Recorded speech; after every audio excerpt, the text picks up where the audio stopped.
On this episode, we swap a really killer AOD from Gearstar in this Bronco, and we could eat the dang thing for dinner because, y'all, it's total beef.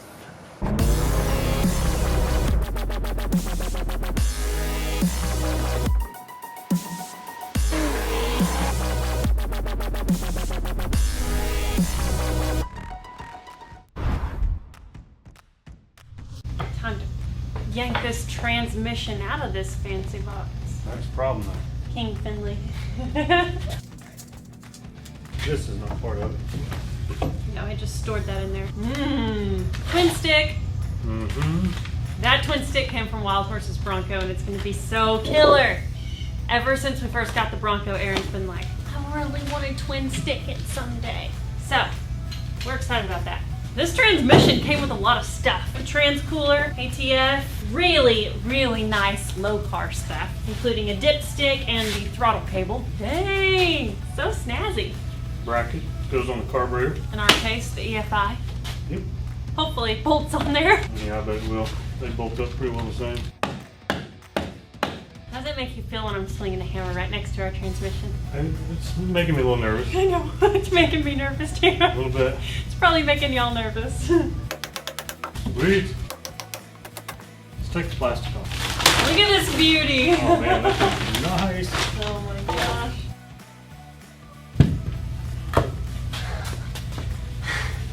That mofo is bad to the bone. It is friggin' heavy. This unit is the level 4 AOD from Gearstar. It's got a 2000 stall converter from Yank, and one of the things that we think is so great about these transmissions is they are built by one master tech from start to finish with the exact converter, custom built to spec for your transmission. Then they run them the equivalent of 100 miles on the transmission dyno before they send the transmission out. That is a big transmission. Dang thing's beef. This is a 4-wheel drive unit, so we had them include the advanced adapter for the transfer case for the 4-wheel drive. Yep. So man, that is so good looking. They have less than 1% warranty return rate on these transmissions, and that's probably the reason why. We're so excited to have one of these transmissions after seeing our friends on Roadkill and Hot Rod Garage beat the living crap out of these transmissions, and they just keep on keeping on. This transmission is good for up to 700 horsepower and 600 foot-pounds of torque, which is way more than our 5-liter Mustang engine is going to produce. But who knows, down the road we may put some high-powered engine in this thing, and we'll have the transmission to bolt behind it that we're confident in.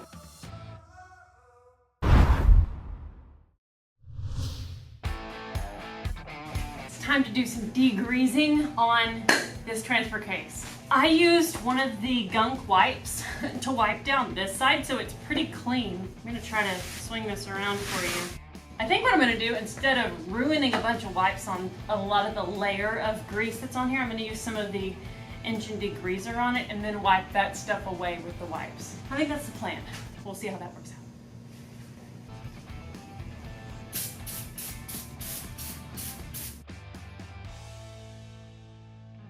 Hi. We're looking at the back of our new transmission, and it doesn't look like the back of our old transmission. So I noticed that this little cone piece was sticking out a little bit earlier, so I pulled it out. Oh, there it came. I can see that there's a snap ring here, and then that spline looks exactly like that. Also, when I hold this up here, it's the same O-ring section. I'm thinking I'm supposed to pull that clip off, slide this gear on there. Oh, wait a minute. Here's what we're gonna do. We're gonna put our gear on here, put the clip back on it, slide it back in our transfer case, and we'll be good to go. So we're getting ready to try and remove this clip, and we don't have the right tools. Yeah, I mean, you're supposed to have a pair of pliers that spread it, but I don't have any of those. Coming up. Oh, nice, Aaron. Cool. Okay, sweet. So this guy should slide right off. And it does. Nice. Now for the new one.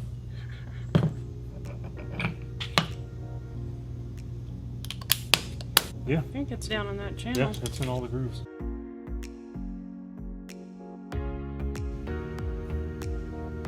We've got his very thin coat of silicone on both the housing, the transfer case, and this billet piece that slides in. This little guy should just slide back in. You can see all the bearings are in place. It's all the way in. Aww. Sweet. Now this. Good. Yeah, it does. Now this piece will slide right into that output shaft that's coming through the adapter. Yep. So we need to do a little bit of modding on this piece, right, for the twin stick? Yeah, but since we discovered that this piece goes in here, instead of having like bolted, I say we put the transmission in, come back, modify this for the twin stick, and then put the transfer separately. Yeah. Dang. Good, man. Got one new part on that old transfer I know, case. it's so fancy. This thing worked great. The reason we're not rebuilding it is it was fine. Believe it or not, it didn't leak oil either, even though it looks like it. This was all engine oil that was caked on everything under there. The only issue we had with it was the shifting, and it just would not hardly shift.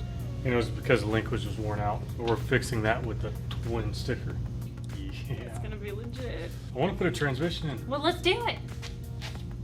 Just pick it up, throw it in there. Yeah, sounds Kick good. it like a football. Yeah, babe. Finley, wake up.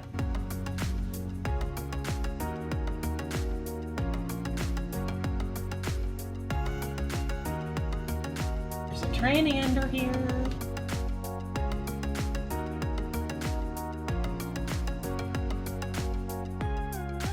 I'm gonna mic the crank in this torque converter. Makes sense. Better to know for sure. Just gonna measure the inside diameter there. Perfect. And that's what we want. Flex plate time. Let's do this. Yes. A little bit of Loctite.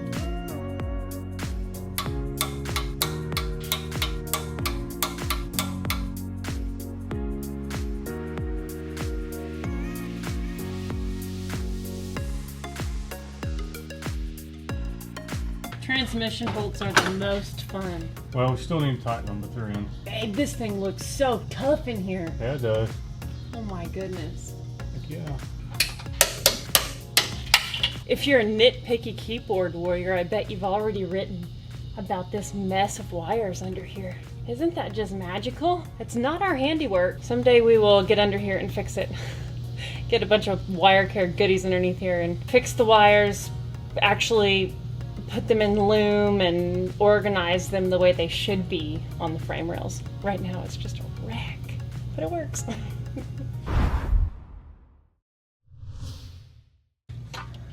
It's a new day, and it's time to study crossmember, because we think we're going to have to modify this. We were looking at the directions, and we're going to have to modify this crossmember. Yes. So we're going to study it. The instructions say that this is wider, where it mounts up on these two holes, and also this dips down more. So we're going to put it up in here anyways, but we know we're going to have to modify it. That needs to be way far forward of there, like about there. We may have to re-drill where this goes too. I'll have to read and see if that's the case. We know for sure they want us to go about 1.25 inches from the original holes in and cut down 1 inch and then trade across. Back up, so we'll have 1.25 inches from the hole on each side. And then these holes have to be oblonged. And that's what we need to do right now. Time to customize the crossmember. Yep, do some cutting. Mechanics were sent us this fancy fabricator's bib, or what do you call it? A apron? Yeah, fabricator's apron, and it's got pockets. It'd be funny if I wore this in the kitchen and did something like in the kitchen, but It's more likely that I would wear it in the kitchen. really don't know what I would do in the kitchen. So I have places to put my spoons and my thermometer. Yeah. It's awesome. We got face shield. I think it's messed up. What happened to it? I think it's just junky. It's not junky. It's $40. I know it was $40, but I think it's just worn out. All I gotta do is like keep the metal out of my eyes. You're so prepared. Oh, Man. I'm trying to set a good example for the children. It sounds like I'm yelling at myself. If only you could hear me this good. What? All right.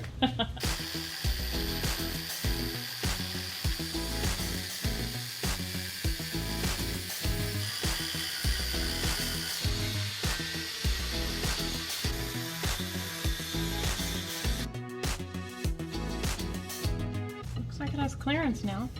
Yeah, I think so. That's as far forward as it'll go, and we are not lined up with our bolts. Like our mounting bolts. Yeah. What I can do over here is move this back, this bolt hole maybe. Looks like we're about 2 inches off. So if I move this 2 inches down, it's gonna be on the edge.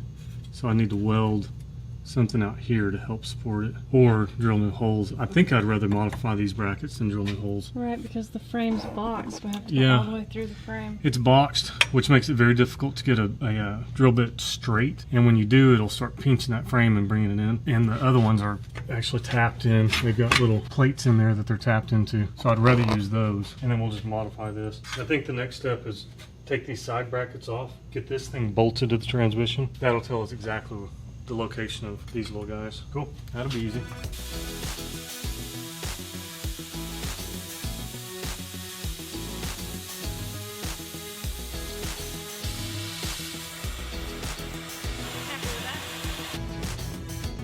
Yeah.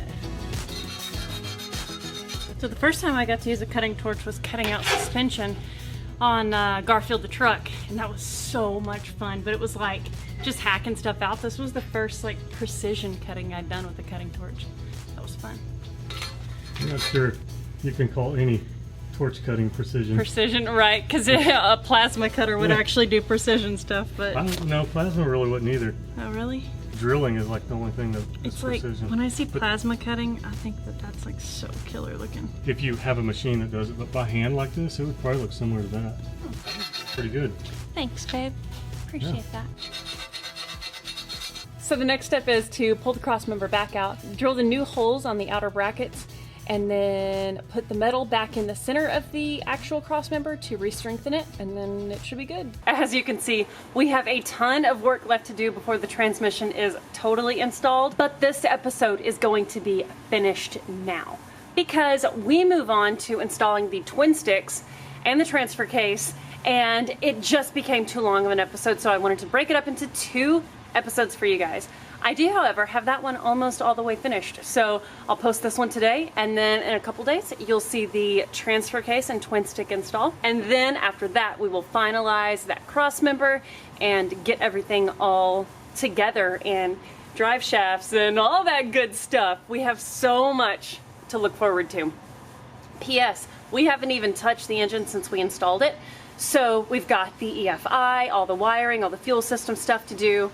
You guys are going to be brought along on this journey, as you always are on all of our builds, including Roxy, which, if you follow on social media, you will know that we just finished an amazing adventure to Drag Week. An incredible build on the car. It's boosted. It's got a 9-inch center section in the rear and upgraded axles and all kinds of amazing new parts that you guys will see coming up on future episodes. I just have to edit all of it. Yeah, it's crazy, but that's what we do. Careful what you ask for, right? We'll see you guys soon. As always, subscribe, comment, share the channel. That's how we grow. We'd love to see you guys on the next episode.